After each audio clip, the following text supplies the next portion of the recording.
Hello guys, this is your friend Shinobinexus 3.0 and we are back with a new fanfic. What if Naruto has ultimate harem with Tsunade, Hinata and Anko Part 1. And if you enjoy this fanfic then please press the like button and subscribe to my channel for more fanfic like this. And now let's start the fanfic. Black and white. That was the world.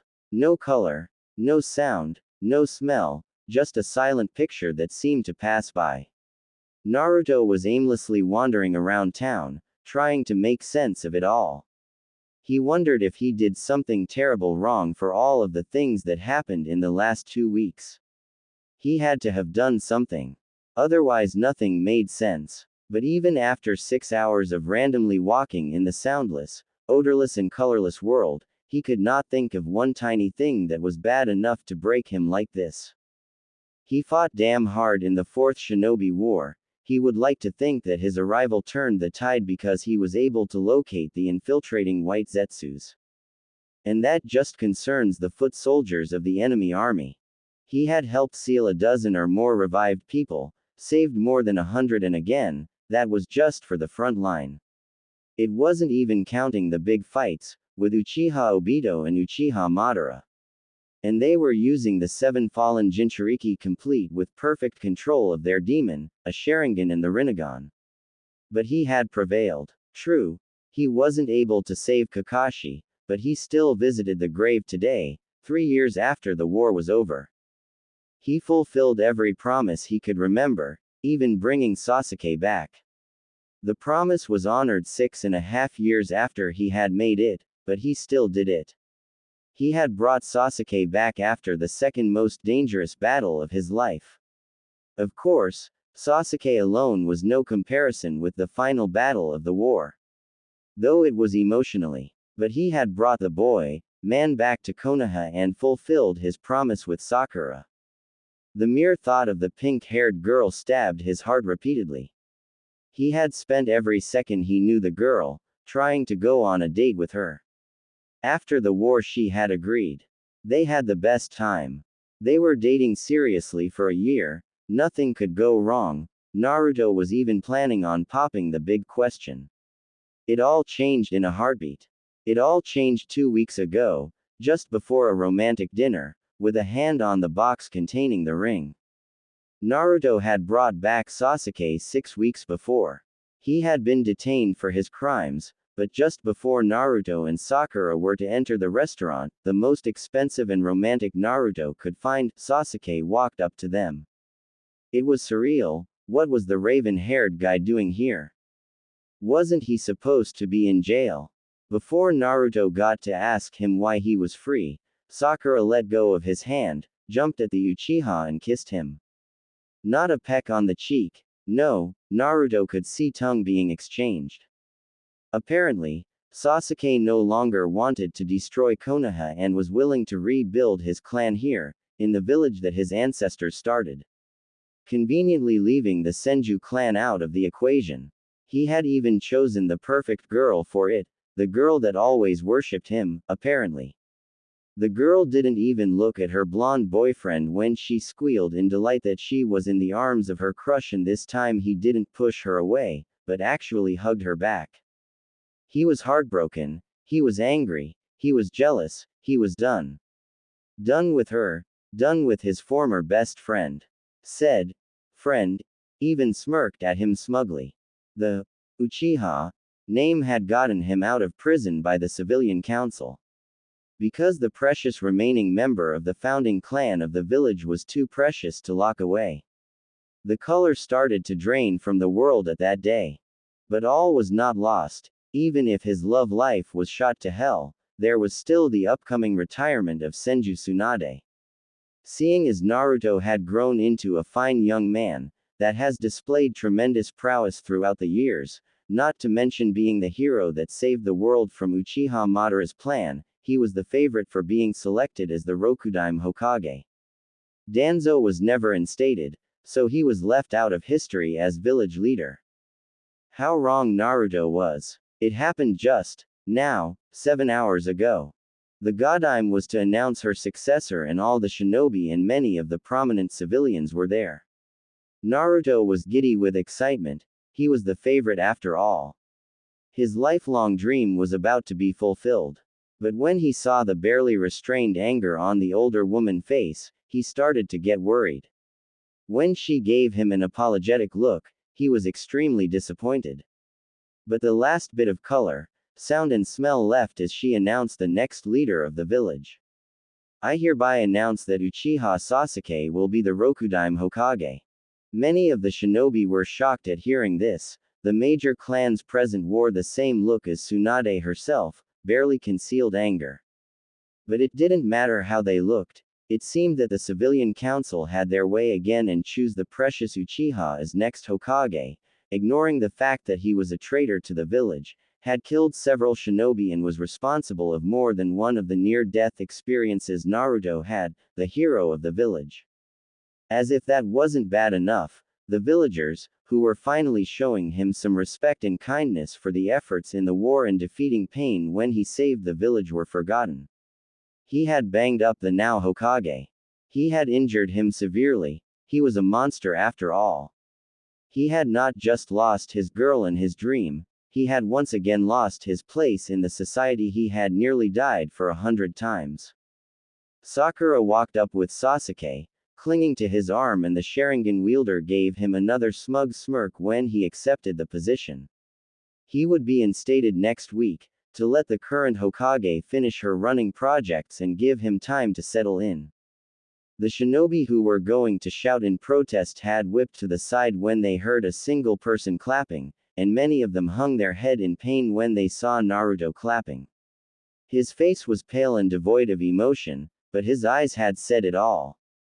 Tears flowed freely across his cheeks without sobbing or sniffling, and the spark of life that inspired so many was gone. The boy they had come to adore and admire had now left in its place an empty shell of who he used to be. The memories kept on repeating themselves in his head, and his steps were sluggish. Even after 8 hours, he was still a wreck, even more so than when he left the ceremony. The Konoha 11, minus Sakura and Naruto, had been frantically searching for the blonde. Mitarashi Anko and Senju Tsunade had joined the search. The group of 12 had looked high and low, but even though he wasn't at any of his usual spots, they couldn't find him. When one Hyuga Hinata finally did, she sent a signal to the rest of the group.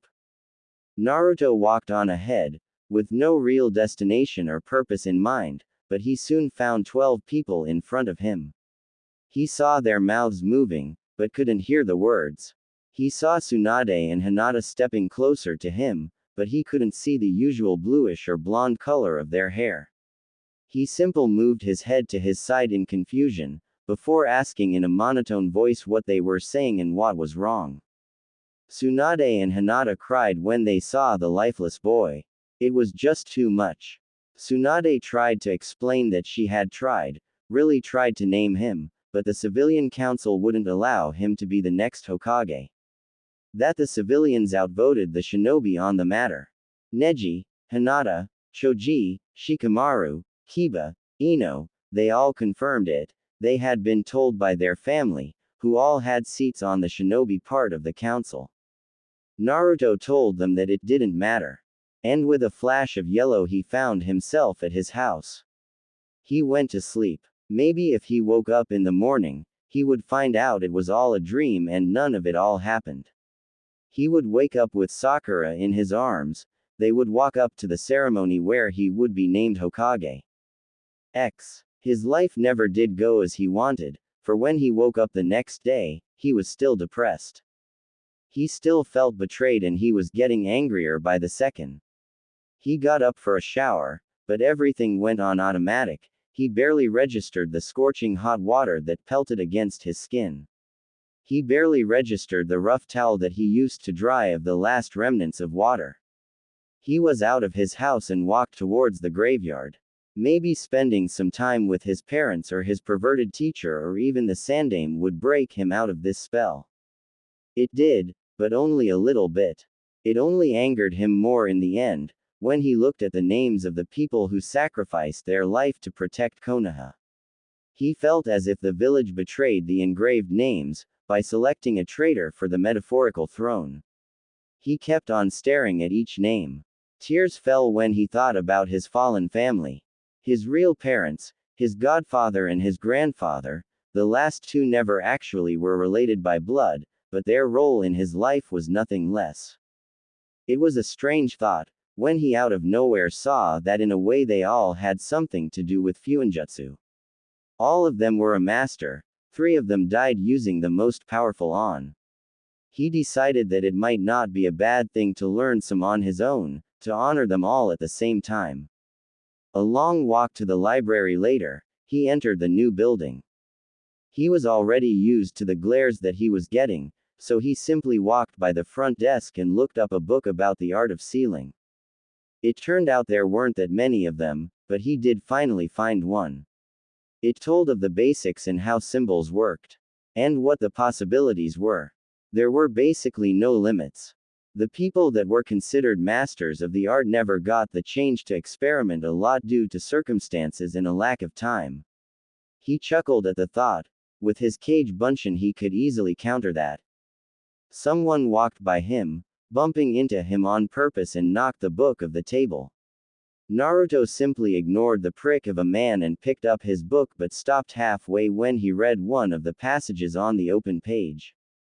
The members of the Uzumaki clan were the sealing experts of the world. Their prowess was feared by all except the Senju clan who they were related to. They had their own hidden village on a small island not that far from the country of Wave. Sadly, they were so feared that several villages banded together to wipe them out.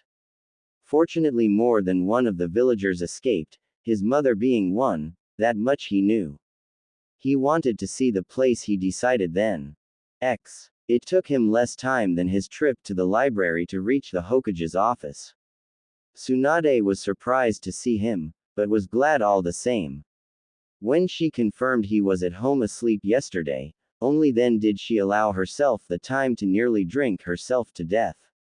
She had just woken up, trying to wrap up her own projects as perfectly as possible, while creating the most difficult of projects for her successor. Naruto was a pleasant distraction. She was shocked at his question.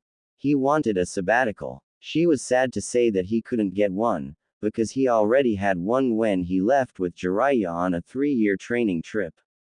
When he explained why he wanted it, and that he really needed the 1 year to come to terms with all that was happening in the village, she really had to think on what she could do to let him do what he wanted. Luckily she didn't have to think long. Naruto had the solution. Then give me the title of sage. That way I can come and go as I please. Tsunade was surprised at the suggestion.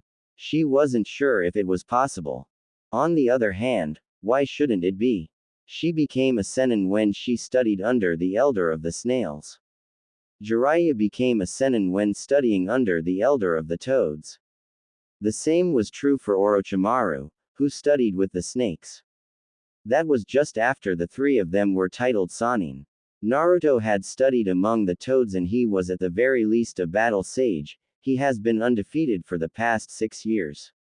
Even under impossible odds. And it could be her final gift to him as Hokage. She agreed. Naruto would be a senin. She asked the young man in front of her when he was planning to go and if he was going to return. The blonde replied that he was definitely coming back, because he still had some friends here.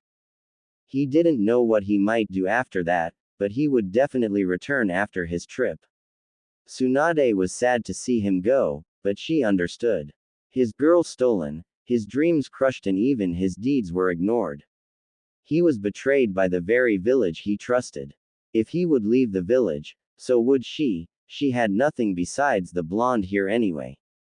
But she would wait here for his return, so he would get a warm welcome from at least one person in this village.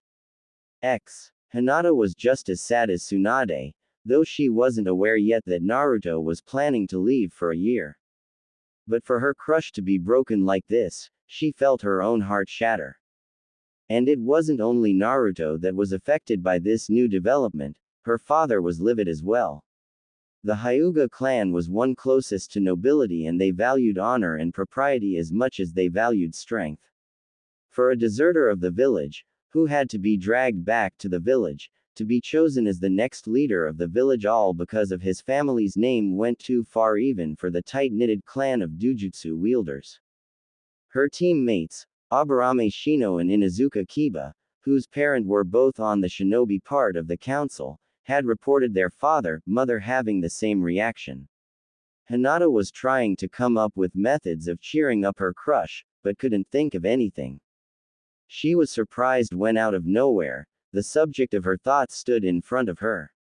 She started blushing and mumbling, but the apathetic look on Naruto's face stopped her in her tracks. She asked him how he was holding up, if she could do anything for him. He slowly shook his head, even that simple gesture, performed as slowly as that by the usually energetic young man felt like a stab to her heart. He started talking and she listened to his every word. She wanted to cry when he said that he was going to be traveling for a bit, to search for his history. But she understood, everybody needed time to come to terms with life-changing events. She asked if he would come back and felt relief flood her when he nodded in acquiescence. Her relief soon turned into confusion when he apologized. She made known that she didn't know why he did that, but what she thought he had forgotten, he never had. He apologized for never giving her a reply for her confession during the pain invasion. She started to feel more nervous than she had ever been, but his next words made her feel grateful. I have been selfish. At that time, there really wasn't any time for me to properly think about whom I loved and who I would want to be with. Sakura tried to deceive me then by confessing to me as well. But when everything was over, I still had feelings for Sakura. Even though I always thought about you, I thought it would be unfair to give a reply while I wasn't sure about my feelings. I still am not sure about what I feel towards you, and if you have moved on I don't blame you, but if not, could you give me a bit more time to discover myself before I answer to you? She knew that if she was any other girl with any other boy as her crush, she would have gotten over him within the first year. But this was no longer a crush, she loved this blonde man. With everything she had, she was the last of the Konoha rookies that was still single. She didn't mind. Neji was engaged with his former teammate Tenten. Shikamaru found the average woman he always wanted in a woman from the decryption department named Chiho. Shino was married to a girl from a rival clan, in the hopes of merging their clans. Choji, Kiba, Ino and Rock Lee had all found their lovers, partners or fiancé. She was the last one with Naruto, even though his breakup was not expected. She could wait a bit longer. He smiled then. Not a fake smile like he used to when he was a boy or an emotionless smile like she had expected from him in this state, but a true smile. True, it was small, but it was real and her little heart fluttered at the sight. Yes, she could definitely wait a bit longer for him, but only because it was him. She hoped he would be safe until he got back. But most of all, she hoped that he could find something to get him past this. Mitarashi Anko had been planning the assassination ever since she heard the news of the little traitor's major and undeserved promotion. Even if the kid wasn't a traitor, he was officially still a genin. The one she thought that did deserve this, she saw breaking apart. She wished she could do more to help him, but she also knew that he would be the first suspect if the Hokage-to-be was killed before or even after he was inaugurated. Anko was about to leave through the gate for a mission when she saw her hero walking with the Sennin outfit he wore during the Pain Invasion, a crimson-red long overcoat with black trimmings. He had only 2 large scrolls on his back and he seemed to set out. She called his name and watched as lifeless eyes turned back to look at her. She flinched when she saw it.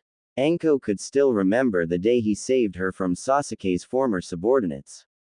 She never remembered them taking her after Kabuto managed to knock her out, but when she came to she was being carried by a big guy.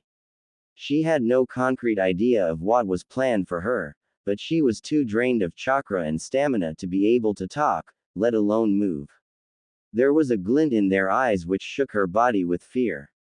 If it wasn't for Naruto accidentally stumbling upon them in his search for Zetsu's base, who knew how she would have ended up? She asked him where he was going and he briefly explained that he found out about his clan and their home. He was going to try and find out more about himself in the hopes to overcome this, his, tragedy. She could understand to a certain extent. She was an orphan from birth, never knowing who her parents were. She would like to think that she might find comfort in finding out about her heritage. She was curious if he was coming back, even if he wasn't her savior, he was a cool guy to hang around with. He had grown up tremendously from the brat she once nicked with her knife during the Chunin exam. Would she leave the village if he did leave? She did owe him her life. It was only normal to serve someone until that debt was repaid. Naruto, if you ever need anything, anything at all and it is within my power, all you need to do is ask and I will do everything I can do to help you. The smile she got in return warmed her in more ways than she wanted to admit. She watched as the young man set out towards the horizon. His broad shoulders on his tall muscular frame. He was so much like his father, it was almost scary. Even the way his smile affected the ladies. She wouldn't mind a romp with him once. It would be a good way to repay the debt. Once the blonde hero was no longer visible, she took off for her own mission. She would have to wait and see what will happen in the future. But she meant what she said. All he had to do is ask. It took 1 week to arrive at Uzushiogakure. The traveling itself was easy. Within 4 days Naruto was at the Land of Waves, boarding a ship towards his ancestral home. The other 3 days were spent trying to find a way past the whirlpools protecting the island. When the blonde did finally arrive, he was dead beat. He wanted to look around as much as possible, but he knew he had plenty of time. He would set up camp for now and go to sleep. Tomorrow he would try and dig up some of his past in these ruins. After 3 weeks and several hundred kage bunshin, Naruto had pretty much seen every nook and cranny except for one section of the village. Where he was depressed before, he felt amazement now. The ruins of this now destroyed village were magnificent. He simply had no other word for it. The pieces that were the most intact showed how large the buildings were. Naruto was used to buildings not being overly high, so they wouldn't stick out above the trees. But these buildings were all gigantic in comparison. He wondered if it had to do with the location of the village. The Land of Whirlpools was a mere fraction of the size of the Land of Fire, but there was nothing else on this abandoned isle. He had been to Suna and Kumo, he even had a sneak peek at the building style of Iowa, but those villages had to hide their village in the country they were at. So buildings in Suna were extremely low to the ground. Buildings in Kumo were built in the mountains of their village and Iowa even made their houses as if they were stalagmites. This village was on an island that was hidden on its own. No sailor could see it because they would stay clear of the well-known whirlpools of this island, and even if they wanted to come here because they knew of this village, they couldn't because of the very same reason. The whirlpools blocked the path. The first week had been the toughest. In every collapsed building he found old personal items. They ranged from stuffed teddy bears to music boxes with family heirlooms and antique paintings to family crests. The people had to leave in a hurry when they left. It was sad really, seeing how much destruction a war could cause. He realized it as soon as he found the first few skeletons. It weren't the fully grown ones that freaked him out. He had seen plenty of death in the last war, it were the underdeveloped ones. The skeletons of children, that got to him the most. He was glad that after searching through 80% of the fallen village, he had only seen a dozen, but every one of them was one too many. He remembered breaking down when he saw the bones covered in a little pink dress, still holding a doll. It was too hard. He had collected all of the remains he had found and buried them on the cliff overlooking the sea, facing southeast, so the spirits of the deceased would not look upon another land, but the wide expanse of the ocean. Today he would start on looking through the center point of the village. It was a collection of 3 buildings, two of which seemed to be a compound. He decided to save it for last, so he could use it as a focus point. He was pretty sure that he could find the most of his family in one of those buildings. He already had a pretty good idea to what they were.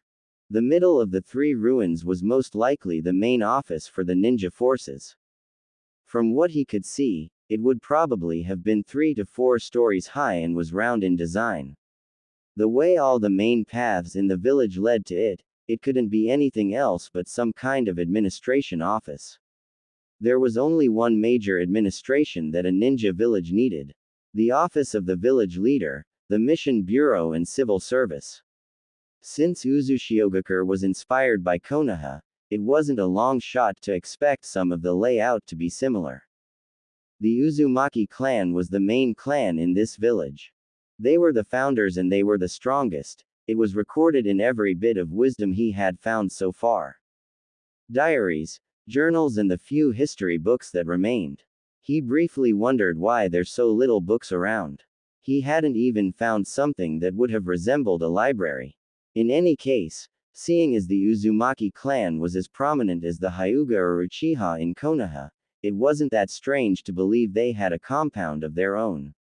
He had no idea which of the two it would be, or to which clan the other one would belong to, but he would find out eventually. The last part of the town, the part where the most answers should have been, took the longest amount of time to look through. The buildings weren't high, but they were large enough. What seemed to cause the most problems was the amount of devastation that occurred here. Besides a few of the outside walls, everything was razed to the ground. There was not a single piece of furniture undamaged, no a picture unscathed, everything was destroyed. Naruto was depressed when he went through the last inch of the last compound. Not a single piece of his mother had been found, not a picture, a mention in a diary or some other kind of book. If he didn't know better, it would seem like the Uzumaki clan never existed here. But that was probably the intent behind the attack that destroyed this village. Wipe out the Uzumaki bloodline. He went to sit at a dry fountain in the middle of the mansion he was at. He was wondering where he would go now. He could go and visit with Killer Bee in Kumo, or Chojuro in Kiri, maybe Akatsuchi in Iwa. He decided to make a tour through the elemental countries. Starting in Kiri, then to Kumo, proceeding to Iwa and ending it in Suna to see Gaara before heading back to Konoha. He still had 11 months before he promised Tsunade and Hinata to be back. Naruto leaned back, thinking about the Hyuga heiress. He moved his hands behind him to support him, but he didn't notice the jagged edges of the stone sculpture he was sitting on. He pulled his hand back as soon as he felt his hand being cut and sucked on the wound to clean it. He was swearing under his breath when he looked at the offending spot. What he saw was one thing he would remember until the end of time. His blood started to move on its own. It moved towards the center of the fountain and spread out, forming some kind of seal. Naruto moved away from the stone decoration. He thought he triggered some kind of defense mechanism. To his surprise, the broken piece of stone started glowing brighter and brighter, till Naruto had to cover his eyes. He tried to sneak a peek through his fingers, but the light was painful to his orbs. He could vaguely see the stone shifting and reshaping until it looked like a doorway that led to a spiraling staircase. Curiosity might have killed the cat, but Naruto would be a fool if he hadn't explored a mystery like this. Who didn't like a good adventure? The blonde kept on going down the stairs until, after wait seemed like an hour, he stepped onto a solid floor. There was no source of light, but luckily Naruto had brought a torch with him. He wasn't stupid enough to travel underground without a source of light with him. Age had brought him a bit of wisdom, even if he didn't show it that often. He quickly lit the piece of lumber and looked around. Naruto found himself in a circular room with several places for torches on the walls.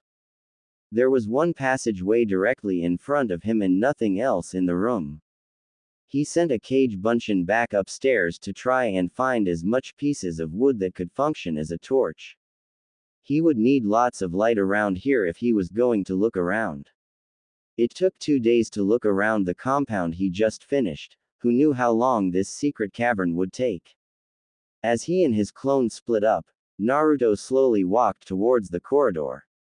He immediately saw the Uzumaki symbol on either side of the path and more places for torches. He kept on walking. The path was straight so he didn't have to worry about getting lost, until he saw 2 doors.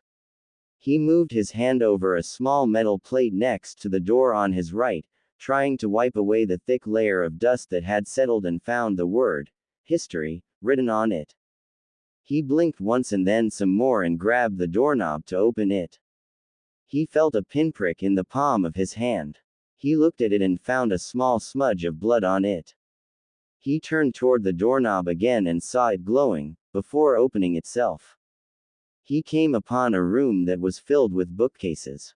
Each of them easily stood 6 meters high and all of them were filled to the brim with books and scrolls. He walked towards one of the bookcases and found another metal plaque on it. He wiped it away once more and found it saying, Land of Water. He turned towards the bookcase once more and grabbed the first book within reach. Browsing through the bundle of paper, he came to the conclusion that it was all about a researcher under command of the Shadaime Mizukage. He just put it back in its place. At some point his clone came back and started placing torches on the designated area. Naruto felt his eyes bulge as he saw the amount of books here. He was wondering if all of this was really just history. So leaving another clone here to see if he could find anything about his clan, and the first one fetching some more torches, he made his way to the next door, directly across the hallway. He removed some more dust from a plaque and read the label. Geography. It sounded boring, but who knew what kind of interesting things one might find. He never expected himself to read through history books either, so why not geography too? Besides, how much could there be about the land? He was right. This room was much smaller than the previous one, but still held an impressive amount of reading material. Wanting to cut this a little shorter than with history, he grabbed the first book and read the title. Iron. Yeah, this was going to be boring.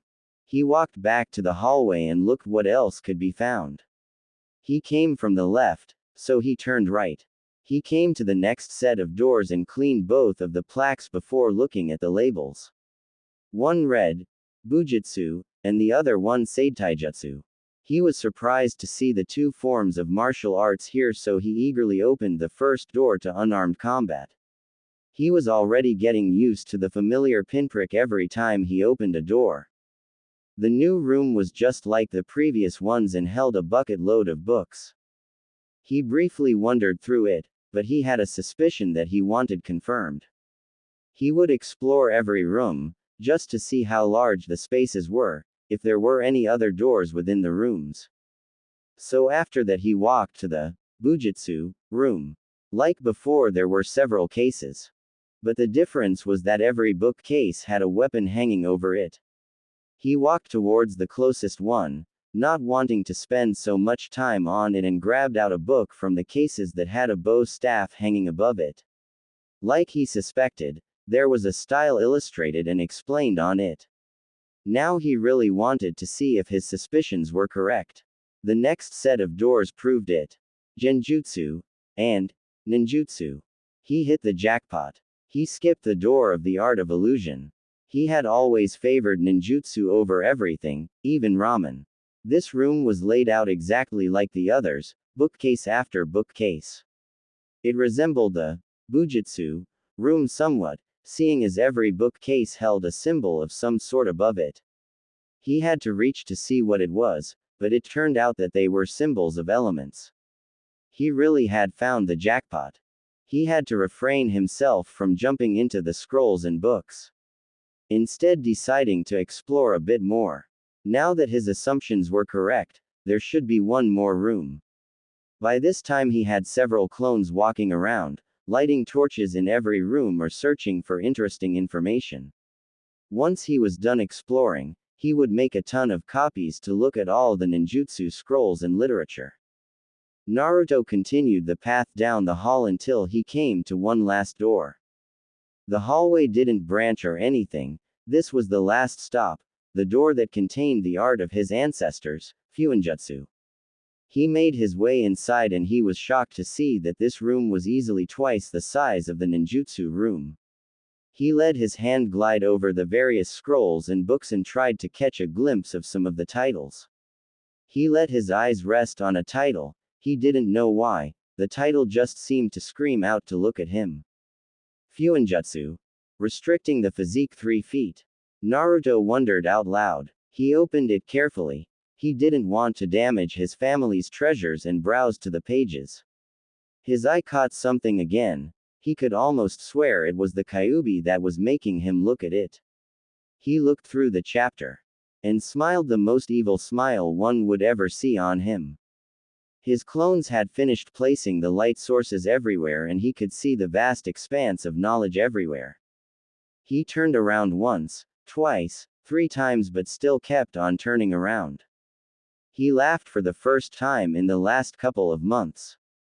He had found his ancestral home and though he wasn't able to find anything more about his mother, he had found the means to try to make his own clan, his own village and maybe even a way to take the ultimate form of revenge. All he would have to do is study. It was something that he hated to do. And hate was putting it mildly, but he was no longer a foolish boy, he was a grown man that understood the responsibilities of being a leader. He could not just become a leader of people if all he could do was use brute strength to fight. He could not start a clan without it being any different than a normal family. No, he would need knowledge, patience and the determination to do things that he didn't like to do. Naruto dispelled his clones and closed his eyes for a moment to let the dizziness die down. He made his way outside and created 50 clones. He would build a house here, on top and around this entrance so he could sleep and eat. It wouldn't do if the entrance closed and he was stuck inside without knowing how to get out, he knew the way in. And it really wouldn't do for him to ruin or burn something if he ate or was in any way careless with his fountain of knowledge. He needed to check on one more thing. Kuruma, you awake? What is it, Naruto? I'm going to test something, but I'm probably gonna pass out. Could you keep track on how long I am out? What are you up to? Revenge on the Uchiha. Then I will help however I can. Now all that was left was to use his treasure. 6 months after Naruto had found his treasure, Tsunade and his grandson Inari were sitting on their porch, looking at building plans. Business had been great after the war to rebuilding several places. But after that, not so much. The only reason that they were looking over schematics now was to give Inari a better understanding of different types of construction work. Tsunade was getting old. He still builds of course, but he was now more of a contractor than an actual worker. That was where Inari came in. It was always better for a leader to have knowledge and experience he gained from working to the top. A cough interrupted their sitting and they looked up to see a sharp-looking young man standing in front of him. Tsunade adjusted his glasses to get a better look at the visitor. He was a very tall man, easily reaching 5 feet 11 inches. He was wearing dark red geta underneath a black kimono. The only thing special concerning the cloth were the 2 golden embroidered kanji of wisdom on the left and strength on the right. Over the black kimono was a long white haori with black waves on the bottom. It was only when he saw the face that recognition began. The man had long blonde hair to the middle of the back with 2 spiky bangs framing his face, 2 deep blue azure eyes above an amused smile in the middle of 6 whisker marks. Naruto-kun. Naruto-ni. 2 voices rang out. The group drank some tea which Tsunade brought and so the 4 started talking about old times, adventures and new dreams. Inari shared his dream of wanting to become the most famous architect ever known and Tsunade shared that he wanted one more, big project before retiring completely. All 3 men were amused when Tsunade blushed and said she would like to meet someone nice again, now that Inari was all grown up. Her blush turned darker when she looked at Naruto, much to annoyance of Inari and amusement of Tazuna. Naruto just gave her a kind smile, not knowing the best reaction to give. It was after the conversation died down that Naruto gave a new topic. One that would fulfill two dreams in one go. He wanted Inari and Tazuna to build a village. Inari would get to design most of it, with directions and of course the wishes of Naruto, and Tazuna would get to build a ninja village. Not just rebuild like Konoha, but build it from scratch. Naruto said he wanted to build it on his ancestors' ruins. To forget one's ancestors is to be a brook without a source, a tree without a root. Naruto nodded. Naruto left the family to go to his next destination. He had given 3 things for Inari to consider for his plans: the center of the city, his own compound, and a harbor. That is, if the family decided to accept the project. Naruto was sure they would. He could see a fire in their eyes being lit during his proposal.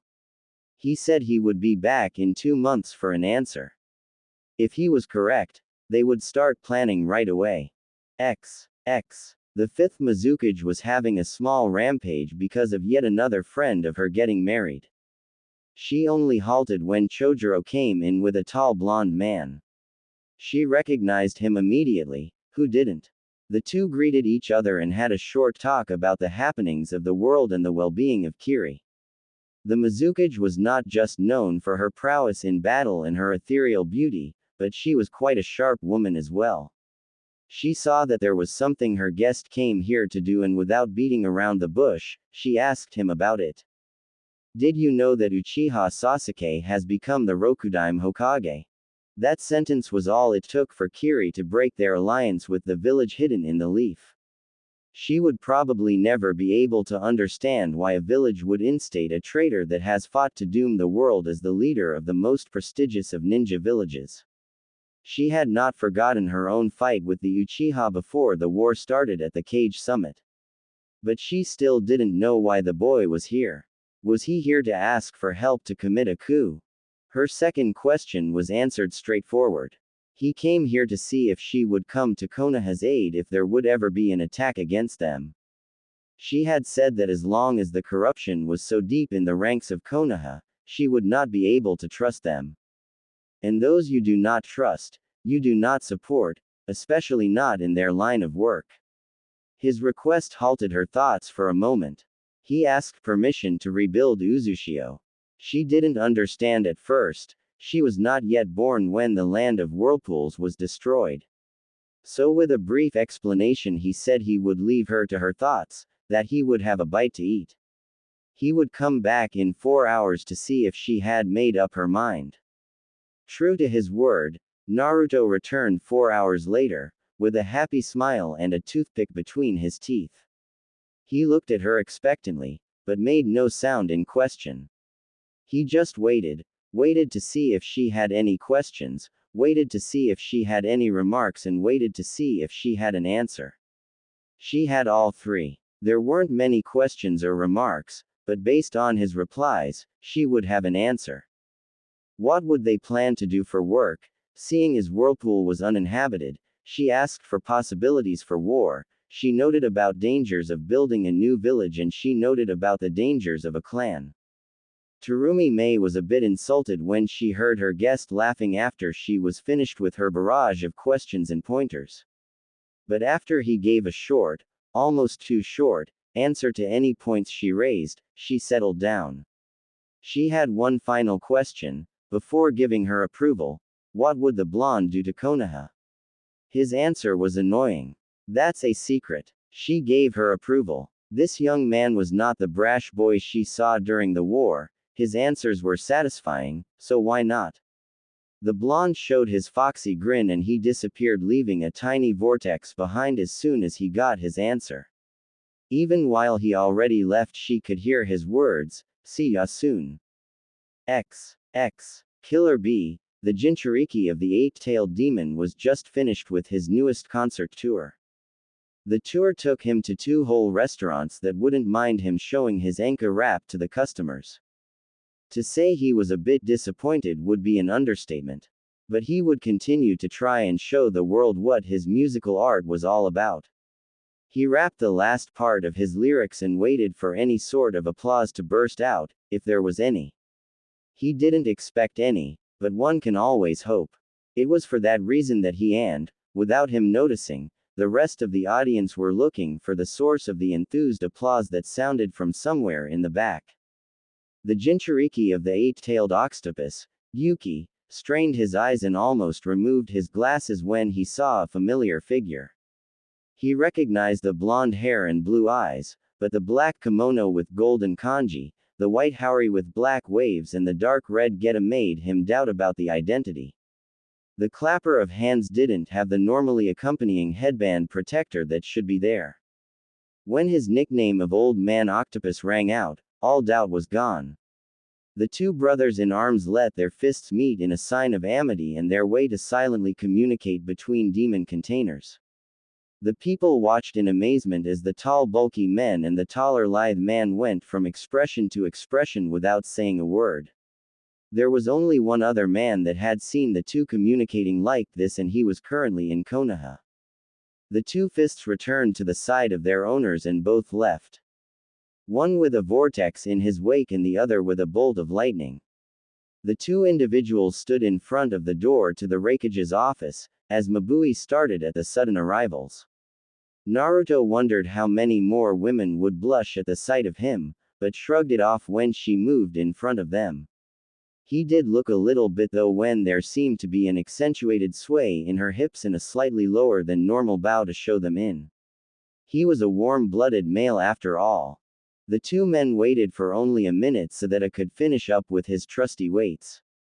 The Yondaime Raikage wasn't getting any younger, but he looked as ready to pulverize everything in his path as he did 4 years ago, when Naruto met the bulking dark-skinned man. The leader of Kumo did his loud greeting and Naruto decided that for this conversation he would something a bit more along the lines of discreet. Naruto took a seat in one of the chairs in front of A's desk. And waited till the older man was finished rambling. Naruto was never on real friendly terms with A. Sure, he respected him, but they wouldn't share a cup of tea anytime soon. No, he had B for that. He warned the man in advance that he would erect a sound barrier and only lifted an eyebrow before B assured his brother that it was for the best. The two brothers had an altercation just when Naruto was moving out into the battlefield, and the two single-letter named men came to a strong understanding and an even bigger mutual respect for one another. So if B said all was okay, then it probably was. The blonde demon container weaved several hand signs before a black translucent dome encircled them. Darui and Mabui came storming onto the room when the loud noises stopped coming from within the Raikage office, but they lowered their arms slightly when they saw who was within. When A gave them a sign that everything was in order and that he could handle it, the two Kumo nin left. B was certain that Naruto planned the barrier in advance because of his brother's temper, when said brother nearly exploded in anger. One could say with a fair amount of certainty that A was not pleased with Uchiha Sasuke as the next Hokage. A had lost an arm and almost his brother to the boy. Not to mention the hundreds of troops in the world almost when the raven-haired boy fought alongside Uchiha Madara. He wanted to plan an attack to get his hands on the little right away. But he forgot about the barrier when he started yelling for Darui and Mabui to get their asses here on the double. B paid the price for laughing at his big brother when he got knocked on the head. When the Raikage finally cooled down a bit, Naruto made his move. His answer if Kumo would come to Konoha's aid if they would be attacked was easy to see by the older man's act, so all he had to do now was ask two little questions. Would he allow the blonde to resurrect Uzushio, and would he allow Naruto to deal with the Uchiha?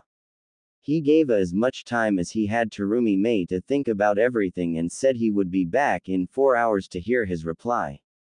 He had of course no idea that his actions of the next 4 hours would create an unbreakable bond with Kumo forever. As soon as he lowered the barrier and left the Raikage's office, he ran into Mabui and Darui, who were having a short conversation. They were talking about the Benihisago, where two of their comrades were still trapped in. Naruto had unlocked many secrets with his relentless studies and he knew of the two weapons. He walked up to the duo and asked them to show it, that he might know something to help. He was met with skeptical looks, but he knew what the looks on their faces meant. We've tried everything else, so why not? The newly formed trio made their way to a secluded hall to a secluded room with one lone guard standing in front of the door. The Kumo nin bowed to his superiors and walked up to Naruto to thank him. The man was apparently someone he had directly saved by landing on an infiltrator ready to kill the guard. The Kumo nin opened the door to let them in and Darui showed Naruto the items they held that once belonged to the Sage of the Six Paths. Naruto walked by each item and let his hand gently stroke every item they had. He saw the Bashozen, the Kohaku no Yohei, the Shichiseiken and the Benihisago. The item he was to look at. Darui was looking with critical eye at every move the blonde made.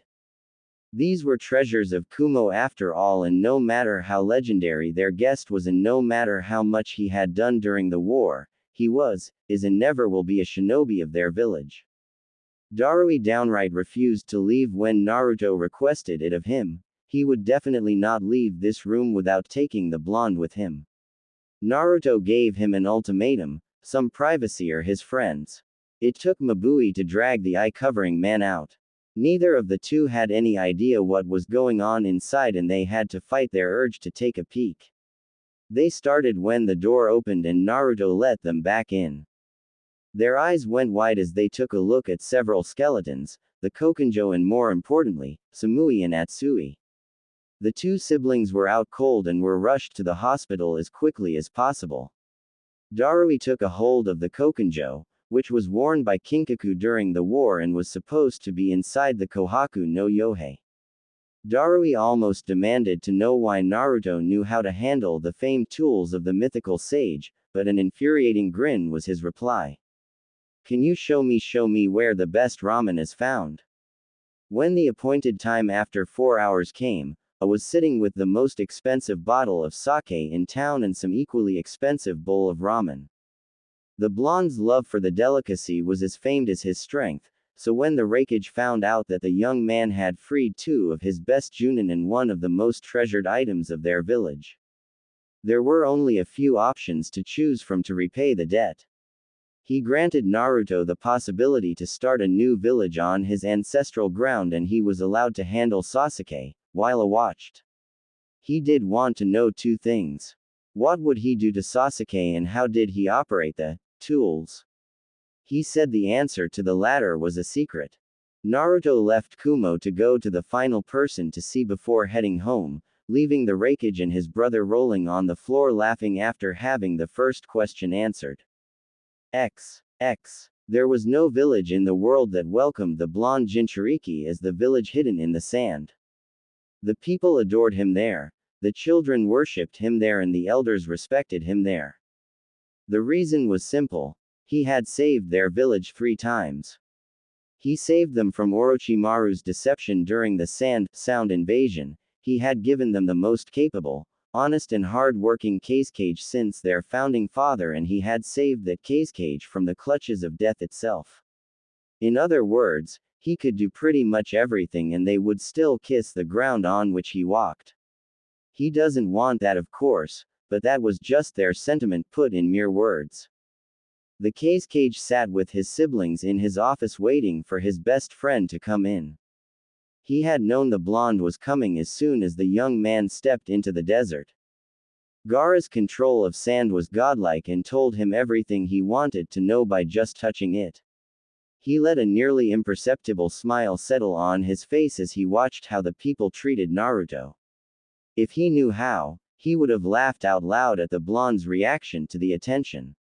As a fellow demon wielder, he knew how lonely the life could be and how one's village could treat their kind. He was happy to say that his village wasn't like that anymore.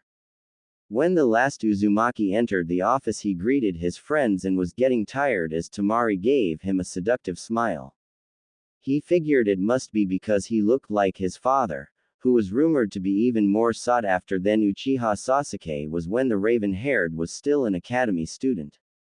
Their chit-chat lasted a good few hours. The four were close to each other, so they shared practically everything. After being invited to Kankuro's upcoming wedding, Naruto went down to business. Like the other cages he had visited, he asked for Gaara's permission and maybe some help in building a new Uzushio. Gaara didn't need 4 hours to think about it and agreed on the spot. Since the sand invasion, the relationship was stronger than ever between Suna and Konoha. Suna was therefore informed right away of the succession of Senju Tsunade. It took the redhead 5 minutes to compose a reply message, cancelling the alliance between the two villages. As Terumi May had said, with a traitor as leader, how can one trust the people? With their business out of the way, Naruto didn't leave right away. He was pretty close to Konoha, so he could spend the night here. With his newfound speed, he would reach the gates of his hometown within a day. So the four had dinner. Naruto met Kankuro's fiancée, which was amusing since she was a shinobi as well. Though she was used to people of high standing, her brother-in-law being the cage, she was still a little star-struck by Naruto's presence. After a fun meal, a hot bath and a nice comfortable sleep, Naruto said that he would return in time for the wedding and left, leaving behind a vortex in his former spot. Kamizuki Izumo and Hagane Katetsu were playing a relaxing game of Wicked Grace. They had almost nothing to do that day with little to no traffic to deal with. They were seated in such a way that they would see if someone show up on the horizon. That is exactly why they threw their playing cards all over their little outpost in surprise when there was suddenly a blonde stranger next to them. He came out of nowhere. It took the two a bit to get over their little scare. They probably neared a heart attack with that little joke. They used those few minutes, however, to identify their visitor. Uzumaki Naruto was home again. They took in his new attire and gave approving nods at his stylish new look. It was one hell of an improvement to make from the hideous orange he had before. Since the blonde was no longer a genin or whatever, he had permission to leave and enter the village as he wished, the small perks of being a senin. They watched in puzzlement as Naruto created a shadow clone as soon as he said goodbye and disappeared. The Naruto clone went to Naruto's apartment and was glad to see that it was left untouched. The clone went inside and took in the mess that was his living arrangement. He discarded it for now and went straight towards his bedroom. He cleaned it up a bit, throwing away old clothes and other junk. One would wonder why he moved the bed to the side, but it was all part of his plan. Directly underneath his bed's old location, he placed two seals a certain distance away from each other. After he had placed the seals, he put the piece of furniture back. The clone thought about cleaning up the house for a brief second but then dispelled himself. The real Naruto was looking for Hyuga Hinata. The talks with the cages were a piece of cake compared to the conversations he was about to have with a few people in his hometown. He found the girl alone in a park, which was just perfect. She saw him as soon as he came in sight and started to nervously fumble with her fingers and could barely look at the boy. She really didn't want him to see her blush or her train wreck of nerves. He greeted the girl kindly, but warily, and the pupilless girl feared for the worst. He made a bit of small talk, but found out after a few sentences that she was way too tense for an actual conversation, and truth be told, he was just stalling. He took a deep breath and turned towards her, his face completely serious. Hinata broke out of her mumbling and fumbling state to do the same. She had to see this through, no matter how much this might hurt her. Thank you, Hinata-chan, for waiting all this time for me. The girl just flicked her dark blue hair behind her ear and gave him a small smile. I have something to tell you, but before I start, I will tell you this in advance. It is the most selfish request you will ever hear, and it may hurt you to hear me say what I'm going to say. Do you still want to hear it? Hinata took a few very deep breaths, her mind running a mile a minute with every breath through all possible scenarios. She came to the conclusion that in the very worst case, he would say that she was too weak and unworthy of him. It would break her probably, but it would also be necessary for her to be able to move on. So she nodded. She needed to hear his answer. What she heard pretty much rocked her world, and she wasn't sure if it was in a good way or a bad way. He had admitted that he had strong feelings for her too, but that there was a complication. Her bloodline. She found it almost funny when he first said it, but would wait until he finished talking to ask why that was a problem. It was a good thing she waited. Apparently he had awakened his own bloodline, a bloodline thought to be lost to the world and one that nobody would ever expect at the place that it reappeared. The reason it was almost extinct was that the wielder had to meet the requirements for the bloodline to awaken. It required the perfect body, the perfect spirit, and a vast amount of knowledge. He was the first to acquire it the way it was intended since the bloodline was recorded. The problem was that if her own bloodline was to be thrown into the mix, the chances of their offspring having it would be zero, since every child of a Hyuga got a Byakugan, without exception. It would mean that the bloodline from the Uzumaki clan would die with him, and that was what he wanted to prevent. He therefore came with the idea to have more than one wife. This is where things got rocky. He asked her if she could share him. She passed out when he said it. Naruto just waited until she woke up. When she did, he continued his talk with her. He wanted to start the Namikaze clan with her. His bloodline combined with hers would probably create something new. Since his father was clanless, they could start one with that name. He would like another wife that was without clan or bloodline to resurrect the Uzumaki clan, and he could then pass on his own bloodline. She could understand it, but she really wasn't sure if she liked the idea of sharing the blonde.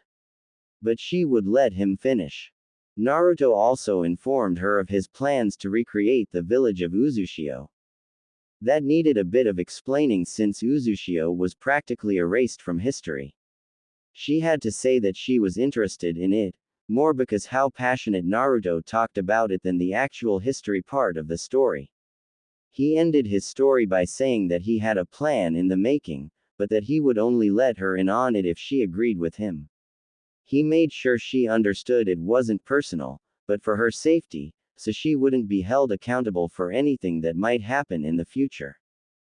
The blonde Jinchuriki understood completely that she wanted some time to think about it. It was quite the request he had asked of her. He didn't say anything else besides that he would like hear a reply within a week, so he could plan accordingly. He gave her a hug, before he left in a small vortex.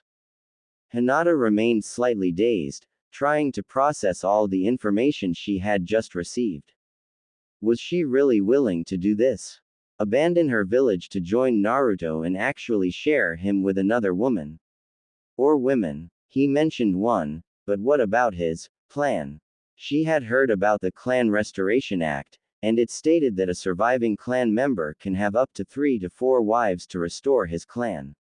Since Naruto wanted to make 2 clans, does that mean she had to share the boy she had been in love with for over a decade with 5 other women? She fainted again. But she had a week to gain her answer. At least he was honest and told her beforehand.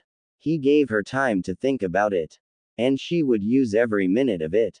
Uchiha Sasuke was not a happy man. He wanted to start the restoration of his clan. According to Konoha rules he could have 3 wives, but his clan rules stated he may only have 1. He was unsure if he even wanted 3 women around him nagging all the time. Sakura was enough as it is. He liked her, yes. She had good hips, so she would have easier labors. Or that was what the urban myth said anyway. Other than that, he couldn't care less about her. It was just frustrating that he had to wait so long for the wedding. He wanted to get started with it right away. But traditions were of the essence. He would not discard propriety to have children. He just had to wait for a few more weeks, then he would be married. If only it wasn't a taboo to have before marriage. He left his train of thought when he heard knocking at the door. He gave permission to enter and felt a satisfied smirk settle on his face as the dope came in. His smirk left and changed to a questioning look when the blonde former teammate looked at him with a neutral expression. He thought he would see more sadness or anger after stealing his dream of becoming Hokage and his girl, but he saw nothing. It angered him somewhat to see Naruto deal with it all so casually. But that was personal and this was probably business-orientated. Hello Sasuke, it's been a while. The Uchiha just nodded in agreement. It really had been a while. I just wanted this to be done face to face and get this over with. Sasuke looked confused at the calm demeanor of Naruto. I hereby break any relationship we ever had. You are nothing more to me than the Rokudaime Hokage. Sasuke would never have expected this, but he had to admit that it took guts to do this. The two former friends stood up and shook hands for the last time. Sasuke could feel a sting on his hand and looked a bit angry at Naruto, who just chuckled and apologized. This was the only way he would ever been able to take revenge, by putting more than the needed amount of strength in his handshake. The two parted and as soon as the blonde left, he turned on his Sharingan to see if he placed some kind of genjutsu or juinjutsu on him. Finding nothing, he shrugged it off, believing that it was nothing more than a handshake with too much power. As soon as Naruto left the Hokage tower, his grin never left his face. He had several more stops to make, but he had finished his two most important ones. He would take a break for now and headed for Ichiraku Ramen. He had missed their ramen in the 8 months he had been gone. And he wanted to ask them something. Naruto had been visiting his old friends during the week and had caught up with all of them. He had been introduced to fiancés and girlfriends, fiancés and boyfriends. The blonde was surprised by some of the choices. The loudmouthed Kiba had found a pretty dominant girl, who almost literally had him on a leash. He had unfortunately missed Shino's wedding, but was pleased to meet his wife, who was as quiet as the bug user. Apparently it was a bug user thing, since she used them as well. It was no surprise that Neji ended up with Tenten. She always was smitten with the Hyuga prodigy. Rock Lee had found a nice civilian girl. And that was just a few of them. All of Konoha 11, minus Sakura, who was not as welcome as before thanks to the whole dumping Naruto in the way she did fiasco, had gathered once for a dinner party at a restaurant. It was both amusing and disturbing to see Choji's girlfriend out-eat him, but he seemed to love his girl even more for it. Chiho kept on trying to feed Shikamaru, which suited him perfectly since he didn't have to perform the troublesome task of picking up his utensils. All in all, everything was fun. But the week had passed and Naruto went to the park where he found Hinata a week prior. He was nervous to say the least. But that was to be expected. She was about to give verdict to a selfish request that he never thought would ask of anybody. He sat down and thought about the shy girl until she came into view. He gave her a gentle smile and she blushed and gave him the same. They sat down and remained quiet for quite some time. Naruto didn't dare to breach the silence, he would await her decision. Half an hour later, Hinata finally breached the silence. There will have to be certain rules. Naruto was elated at the news, but would wait till their talk was finished before he would jump in joy. Hinata had to muster all her courage and willpower to look Naruto in the eye when she said what she would accept and wouldn't allow. Of course, several things had to be negotiated, but she had made her conditions clear. Naruto gave his first girl a kiss on the cheek and hugged her to him. Now he could proceed with his next step of his plan. He asked her to set up a meeting with her father 3 days to date and that they would meet 2 days from now. He would head to the next phase of his plans. He would tell her all about his vision in 2 days and that it couldn't be done out here in the open. Hinata gave Naruto a quick peck on the whisker marks and tried to remain steady enough to go to her father. Naruto made his way to the next person he had to see. Senju Tsunade was a little bit disappointed that Naruto had not visited her yet. They had briefly met on the street while he was with his friends, so they hadn't been able to talk for long. but he promised he would come see her as soon as he had finished something extremely important. Something he had to take care of before he would have something of equal importance to discuss with her. 3 days later, 8 days after his return to the village, she welcomed him into her home. She had inherited the mansion of her grandfather, but it was simply too big for her. She had sold it to a richer civilian before she left the village many years ago and bought a small 2-story home so she would have something she could call her own. Of course she lost the rest of the money with gambling and alcohol, but she at least had this. Naruto stepped into the home and was greeted by Shizune and Tsunade. The latter was more than a little bit surprised when he greeted her with just her name. No, Ba-cha, or whatever infuriating nickname he ever gave her. She was slightly worried about it. Naruto had requested they stay sober for a bit and though reluctant, Tsunade agreed. So with just some tea and a few rice crackers, the three talked about the past 8 months. The female blonde noted that Naruto seemed amused at the fact that the shinobi weren't all that motivated anymore because a traitor was the leader of their village, but all three of them had expected it to a certain degree. They also knew nobody would ever do anything about it, they needed work and nobody needed a civil war. At some point Naruto asked if he and Tsunade could have a private talk. It was in good timing because Shizune's shift started soon in the hospital. Naruto hugged the raven-haired lady goodbye and as soon as she left turned all serious towards the last senju. I'm going to ask you to let me finish talking before you hit me. I will show you something and propose something else. You might become angry and even a bit scared, but I would like to say my part and then you can react however you want. Tsunade really wanted a drink right about now. The tone in her fellow blonde's voice made her worry quite a bit. She watched as Naruto weaved several hand seals and she found herself in a translucent black dome with seals on its surface. She watched in amazement at the creation and turned to Naruto in wonder. What the hell did he learn in his ancestral home while he was away?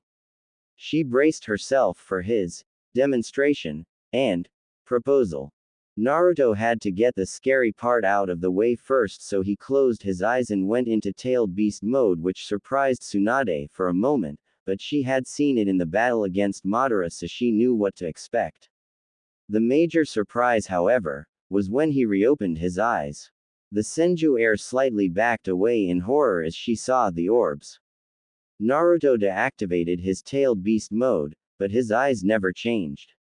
She gasped in horror. Those eyes, they are. Yes, they are. Which leads me to the proposal I mentioned. Naruto deactivated his eyes so that Tsunade would calm down a little and he could finish their talk. He knew what was going to happen next and he already sent chakra to protect his head in advance. It would probably not be enough, but it would at least soften the blow. I wish to rebuild the Senju clan with you. He was glad he reinforced his skin. The blow would have broken any other man. He let her rant a bit about how the super pervert had contaminated him before he died.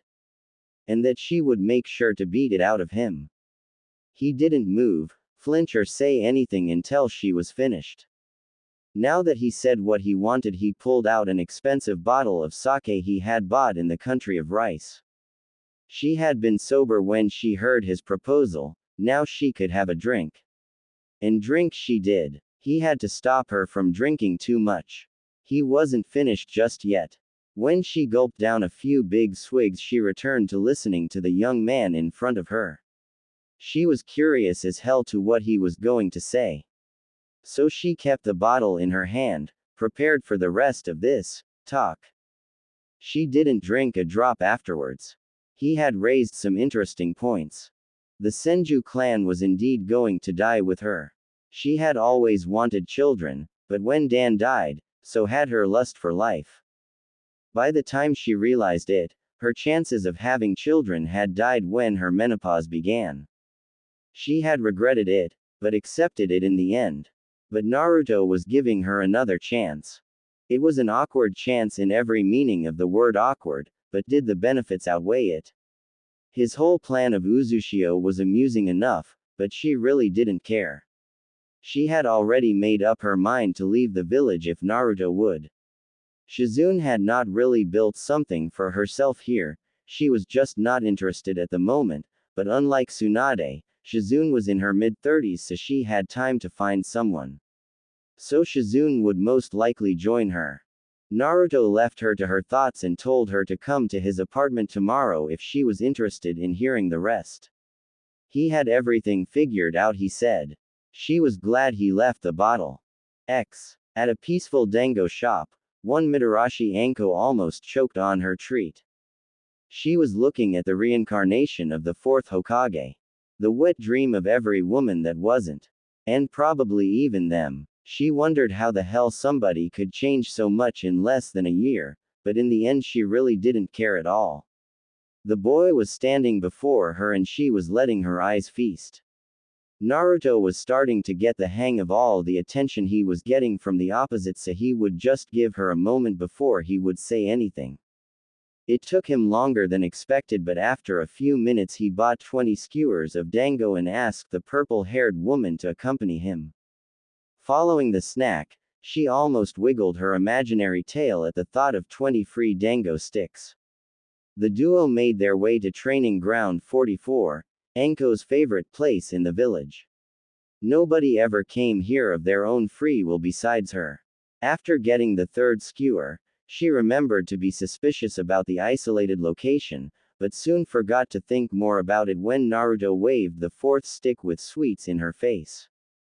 The blonde Jinchuriki waited patiently for Anko to finish the treats he bought her. He knew that it was a cheap trick to lure her away like that, but here he had privacy and somewhere the woman before him felt comfortable. The last little ball of sticky goodness disappeared down her throat when she licked her lips to wipe away the last bits of sauce from her face. The interrogation specialist turned towards her companion and waited for him to talk. After all those years in her line of work, she easily knew when something big was up. She was a bit irked when Naruto asked for her kunai and shuriken, but complied anyway. She had more than enough ways to hurt him without a blade in her hand. She regretted giving them away though when he started talking. I would like to rebuild a clan with you. She went to smack him as hard as she could for being a pervert, but refrained when he just sat still with his eyes opened even when he knew what was coming. His face remained serious the whole time and she had the suspicion that there was more to it than just baby making. So she lowered her hand and waited for the man to continue his story or talk or whatever you may want to call it. When he finished talking, she was glad she was sitting on a really thick branch, she would have fallen off otherwise. He had explained stuff about a bloodline and some master plan, she picked it all up sure, but the one thing she picked out is that he chose her because of who she was. Not what she was, but who she was. She guessed she could have drawn a worse fate, but as it stood she had yet to find something that would satisfy her both physically and mentally. Most men just thought her a quick. The ones that wanted a serious commitment were mostly freaks. The people that didn't shun her for her former association with Orochimaru either fell in one of those two categories or were simply not interested. She wasn't getting any younger. Besides that, it would be interesting. How many people witnessed the rise of a village? And how many of those would stand of the top of it? She was interested for sure. That Naruto looked devastatingly handsome, like his father, and was her real-life savior, were a huge bonus. But he was still asking a lot from her. Naruto left just like he did with Tsunade. He told her to come to him tomorrow if she agreed. Then he would reveal more of his plan.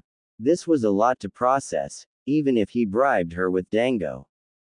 The very next day Naruto sat at his now cleaned kitchen table, drinking some tea, waiting for Hinata and hoping that his other two potential partners would show up. If not, he would have to think of something else. Hinata showed up and she joined him for tea.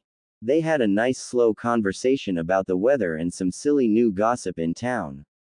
It wasn't before long that Anko showed up. The two girls were a bit uncomfortable around each other, but Naruto had a way of getting people to do what he wanted, even if he never noticed it. It was his biggest asset, influencing people without realizing it. Things became really awkward when Tsunade came in. Naruto simply smiled at the ladies and let the three women talk to each other. The conversation they had was short. The Senju was one of the legendary Sannin, a Sennin, the granddaughter of the founding father and the previous Hokage. Besides that, she was 3 times as old as Hinata and twice as old as Anko. Suffice to say, there was a bit of tension between the different generations.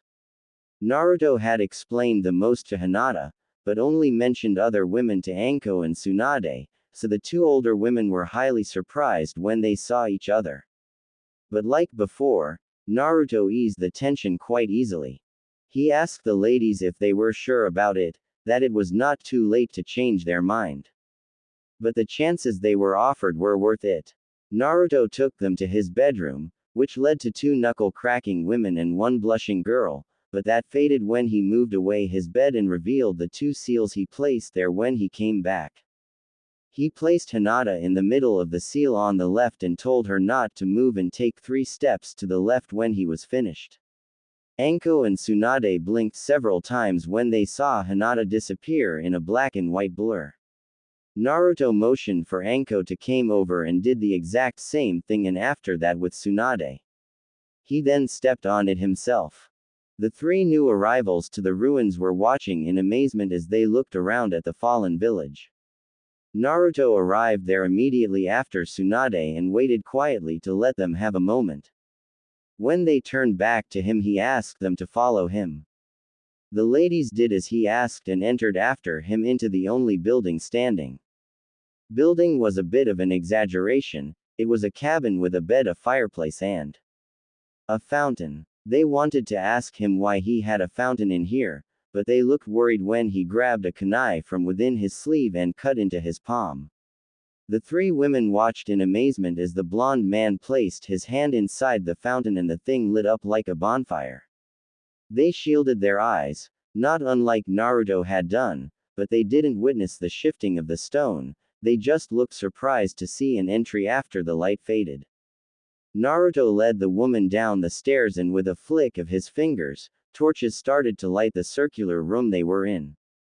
They would have looked around, but there was nothing to see here besides 2 rounding walls leading to either the stairs they just used or a 9 feet wide hallway, so they silently followed Naruto to the hallway to what he wanted to show them. He walked up to the first door and showed them the first library. Tsunade gasped, Hinata looked amazed and Anko was bored, it were just a bunch of books. Naruto smiled softly, he had just shown the tip of the iceberg. Even though Anko did not react at the history or geography section, she sure as hell did react when she saw the ninjutsu and the other 4 libraries. All 3 of the women browsed around, looking for something or just grabbing a random book and perusing through it. They all had the same question. What the hell is this place? Naruto had just the answer for them. It took him quite some time as well to figure out. Why would one clan have all of the known jutsu recorded and ways to learn them? Why would one clan have records of every country and every figure of importance since the word, recording, was invented? He really didn't know the why, but he knew the result. A clan that was feared so much it took 2 whole countries to take them out. 10 years ago he would never have believed he would ever say this, but knowledge is power. This archive might be a good word for it, taught people the benefits, weaknesses and so many other things that could be exploited. All these tomes were what made Uzushio feared. After the ladies had a chance to explore, he took them all back to his apartment in Konoha, this time with the seal on the right. He waited a bit to see if there were any questions they might have. Not seeing any questions arise, he began telling about his plan. The plan that would cover his revenge, the rebuilding of his own village and clan and a coup d'état. Anko and Tsunade were a bit startled by the mention of it. A coup d'état was a capital offense when discovered. She figured that this was the reason that pretty much every conversation they had with Naruto, including this one, was held in a privacy barrier. Still though, a coup was not something to think lightly about. They would listen closely for now and beat some sense into him if the plan wasn't good enough. So he listed all the things that he had set in motion. The rebuilding of Uzushio, the meetings with all of the cages, except for the Tsuchikage since he hadn't had the time for that yet. He mentioned what he was planning to do now that all three of them agreed to become his wife. Naruto felt a bit like his late teachers at that. Both of them were perverts for concerning themselves with erotic novels all the time, and here he was, the student that always mocked them for it, planning to marry 3 women. But he digressed. He told them how important it was for the Senju clan to rebuild.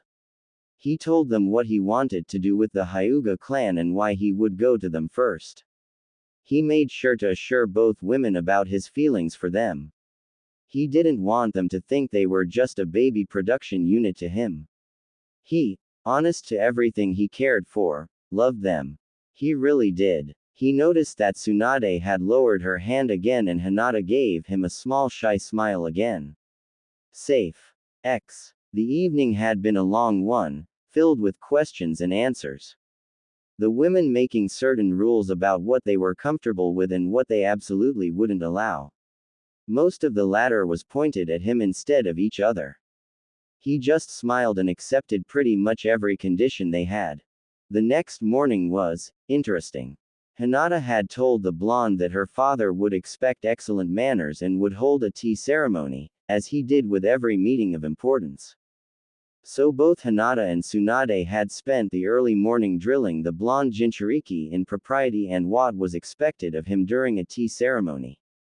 Naruto, never having seen such a ceremony before, had no idea there was so much to know when drinking tea. He only started drinking it a year or 2 ago. He just listened and watched as his 2 women instructed him. The time had come to face the Hyuga patriarch. He had seen the man once or twice and fought beside him briefly during the war. He had heard the Hyuga talk with his deceased younger brother, and it was because of that Naruto would probably have an ace up his sleeve. But it wouldn't do to just throw it on the table right from the start, so he would proceed slowly. The couple made their way to the main gate of the Hyuga compound and knocked. They would not just go in because Hinata was the heiress, but they would do everything by the book. Knocking the door is a trivial thing, but it would give time to the other party to be alerted in advance instead of just showing up in front of them. The door was opened by a stoic Hyuga servant, who ushered them inside right away. The older man led the duo to an open room with a clear view of the garden. Naruto took just the briefest of moments when he saw the small piece of landscape, which is why he would have to include his own rock garden with koi pond into his own compound. It just emitted a sense of serenity. Naruto and Hinata were asked to take a seat on the side of a kettle. Naruto closer to the open door than Hinata. They didn't have to wait long before Hyuga Hiyashi stepped in. The 3 exchanged greetings, and as soon as they did, Hiyashi had asked for a girl to come inside. The girl had nothing really noticeable. She was pretty enough with a fancy-looking kimono. Actually, the only thing worthy to mention about the girl was the kimono. It was a soft pink color with a dark pink obi, and on the left side was a cherry blossom tree that scattered its petals across the wind. The tea ceremony went smoothly. He really appreciated the little training session he had with Hinata and Tsunade. Without it he would never have known he had to accept with a specific hand and had to turn the bowl in his hand a fixed amount of times before drinking it and reversing the steps before returning it. Hiyashi seemed to respect it though, and that was the goal of it. With the girl leaving and taking her tools with her, the 2 Hyugas and 1 Uzumaki were left alone. They shifted their position, so Hiyashi would face the garden outside and Naruto would face him with Hinata beside him but slightly behind. Before we start, I would like to erect a barrier to provide protection against unwanted attention. I do not wish for this conversation to reach outside you and me. Is that agreeable, Hiyashi Dono? The question caught the man off guard, but he blinked once and agreed with the odd condition. He had his ceremony, so the boy could have his precaution. The two men first talked about the current condition of Konoha. It seemed a bit peculiar at first, but Hiashi knew that the boy was aware of his council position and thought that he wanted to appeal to remove Sasuke from his title. If that was so, the boy would be disappointed, though Hiashi himself was not at all satisfied with the current leader of his village. Loyalty was a key value to the Hyuga clan. Naruto never once spoke a word of hate or revenge or anything that would or could even in the slightest be considered a threat to the village, but just stated facts, like the morale of the shinobi decreasing because of the former Misen Nin status of their Hokage, not to mention the near deaths he had caused before and during the war. But again, never once was said anything directly that could be considered treason.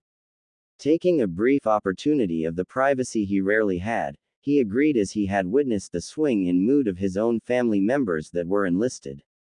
As soon as the sentence left his mouth, Naruto went down into business mode. The Hyuga noticed it and went on alert. He would not get caught off guard because the conversation was interesting and he found someone intelligent, that didn't fear his family's name, to talk to. I would like to ask your daughter's hand in marriage. In the end he was caught off guard after all. Silence was the only thing that could be said about the next 10 minutes. Neither Naruto nor Hinata nor Hiashi shifted under the sudden rising tension. The clan leader let the request mull over. As a clan leader he had to ensure the strength of the clan, but that was easily brushed aside as his daughter couldn't find any stronger suitor than the hero that saved the world and won against two of the strongest Uchiha that ever walked the earth. In all the elemental countries people had written songs in his honor, who could possibly exceed that? Though, he was without clan. As a father though, things were a little bit different. He knew the boy and obviously he knew about his talent. He was a bit worried about his spontaneous and sometimes downright reckless behavior. Though the boy might be strong, it said nothing over his heart. He knew the boy made it his way of life to always keep a promise, but would it be enough to ensure his daughter's happiness? He briefly glanced at his daughter. She had a mild blush and a small sincere smile while she kept stealing glances at the boy. She was honestly head over heels for him and the boy so far had proven his sincerity in not flinching away. Hinata, do you wish to be wed to this man? He thought about it some more when his daughter nodded, her eyes determined. He had never seen her look at him like that before, as if she would do it with or without him. As a father I do not think I will be able to find a better match for my daughter, but as clan leader, I cannot think of a way that someone that doesn't have clan to be approved of by the elders. Naruto smirked when he heard that. Hiashi was instantly on guard. He somehow didn't like that look in the young blonde's face. The older man watched as Naruto went through several hand seals and the barrier around him went from a translucent black to pitch black in a second. He looked suspicious at his guest and waited for him to clarify. The next part of our conversation must not be allowed to be heard or seen by anyone other than us. I allowed the wielders of the Byakugan to see what might be said, as I am sure that there are more than enough people here that can read lips. This barrier cannot be pierced by anything, not even the all-seeing white eye of the Hyuga. Hiashi shot forward and brought his hand filled with chakra near Naruto's heart. With one simple nudge forward, he would end the possible threat. Depending on what you say, I will end you right here. There was that smirk in the blonde again. I came here to ask the father of Hinata for his blessing. If he approved, I wanted to give him an offer. If you are interested in hearing it, I would like to continue. And what is this offer you speak of? The chance to fulfill not only your ambition, but also Hinata's dream and your brother's last wish. What do you know of that? This was most disturbing, for someone to know of his goal. If you will please, I will explain why I know of it and how I can help with it. Hiashi remained on alert, but took a seat once more. Only this time he was closer to the young man than before. He listened to his guest as he told him about his overhearing of the conversation between Hiashi and his younger brother Hisashi. He was told about a talk Naruto had with Neji, in which Neji told the blonde that Hiashi regretted the tradition of the caged bird seal. And he admitted that he had a plan to deal with it, but that he might not like it. I will tell you of my proposal and let you think about it. You can accept it or you can try to stop it. That is a choice I leave up to you. Naruto was completely serious and Hiashi was oddly interested in what he was about to hear. My plan involves a coup. Now that caught the older Hyuga's attention. His eyes went wide in disbelief. A coup d'état has one major benefit. When successful, the usurper can change anything he wants. Depending on the person, it can lead to greatness or to doom. I believe I know the one person that will be able to lead it to greatness. Hiashi had to interrupt the blonde here. I will not sit here and listen to how an outsider wishes to take over my clan. The Hyuga went to stand up, but sat down promptly when the next words were spoken. It is not me who will take over. I thought that Hyuga Neji would be a strong, wise and fair leader. Hiashi wished that he had a nice bottle of sake hidden beneath one of the tatami mats. While it was true that his nephew had proven himself countless times over, a tradition the young male Hyuga started ever since the Chunin exams of so many years ago, the fact still remained that he had the caged bird seal and would never be able to stand up to a main house member. Hiashi voices his thought and watched as that annoying smirk showed itself again. Then we have to remove the cage. The only one who knew how to remove the seal has perished long ago. Removing the seal is simply done. I can erase the mark and its effects. I will be able to free all of your oppressed family members. You wish to throw away our traditions. Traditions are meant to be a guideline, not a prison. A rather fitting analogy considering the topic. Still, it has been our way for so long, it will be difficult to adjust, for both the branch house and the main house. That might be true, but they will all be free. As I understand it, the seal was also a safety measure to ensure that nobody outside of the clan would ever get their hands on your eyes if one of you might fall in battle. We can adjust the seal so it will still destroy the eyes upon death, but not suppress the person when activated.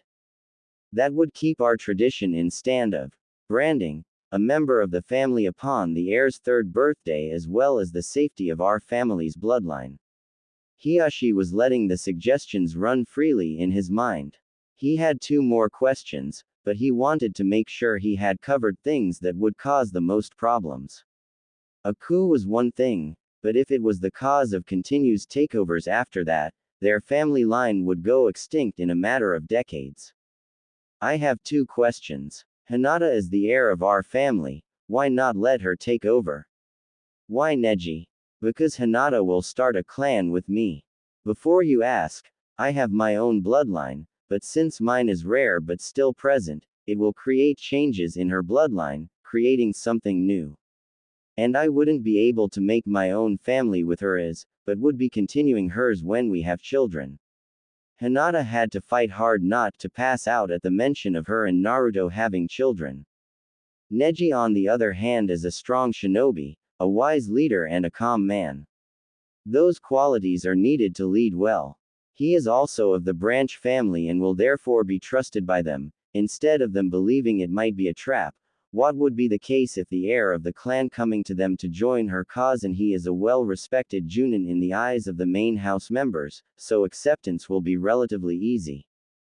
Valid points indeed. And how will you remove the curse from them without alarming the elders? There will undoubtedly be people outside this dome as we speak, notifying the rest of this household of your entrapment. You can of course not believably tell them that we discussed the wedding, seeing as I asked Hinata's hand in a sound-resisting barrier. So why would I need to erect a vision-impairing barrier? The answer is simple, I am asking for your support in creating a new village. If it wasn't for Hiashi being a master at controlling his facial expression, he would have to pick up his jaw from the floor. Apparently the young man, no, the man in front of him had thought this through. He had made several moves ahead by first acting at his finest, then made a sound barrier to ask one thing and then made an anti-vision barrier to propose another. This would cause suspicion among the elders and would have them demand to know what happened in here, thus giving him either an alibi or the perfect opportunity to start their deception. The blonde had kept into consideration the original reason of the cursed seal of their family as well as the tradition it was used in. He had chosen an heir that Hiashi himself would approve of, and he gave two great opportunities to choose from. Either gain more respect from Konoha for his clan if the proposal was denied, or expand the clan properly into another village. Not to mention that his daughter would be happy without having to worry about the reaction of the elders. He did want to know more about the bloodline he had and the village he was talking about and what kind of support he required. I see that you have thought this through. I would like some more information about this village you are creating, what position my support will earn me, and what this bloodline is that will interfere with the Byakugan. I wish to restore my ancestral village, the village hidden in the whirlpool. As you are probably aware, Uzushiogakure was founded by my family, but was destroyed slightly after the Second War. I have found the ruins and have inspected the land. The land is full of minerals and can sustain all forms of life due to its climate. Can also obtain a second source of income due to fishing possibilities and has plenty of space to build on. Your support will be to send branch family members to act as sentries for guarding in the very first of my shinobi force. The Byakugan capabilities will secure the safety of my village. While my clan will be the dominant clan, the new Hyuga branch will be almost as important. It will be like the Uchiha with the Senju. Hiashi thought about it for a while. The position would be higher than what he currently held, and the village itself would have a steady income if the man spoke true about the minerals and secondary income. My bloodline is, however, complicated. I think that you have seen it before. Hiashi witnessed the blonde transform into the glowing form that won the war, but gasped in shock when he saw the eyes of the villain that killed his daughter, and then brought her back to life. What do you know of the Sage of the Six Paths? Hiashi shook his head. There was only one thing known about the legendary sage, and that was that he was the father of ninja and their arts. Besides that, nothing. The Raikudo had two sons. When the man died, he left his eyes and chakra to the oldest son and his body and spirit to his youngest. He had hoped that his youngest would succeed him in creating peace throughout the world. But his oldest son was jealous and fought with his younger brother from that day on. Their fight continued, even after the two formed their own families. The older son formed the Uchiha clan and the younger son the Senju clan. Hiashi was leaning closer in fascination. Because his powers were separated, none of the two sons had complete control of their father's heritage. The Sharingan and the Shadaime Hokage's control over the Biju were a result of this.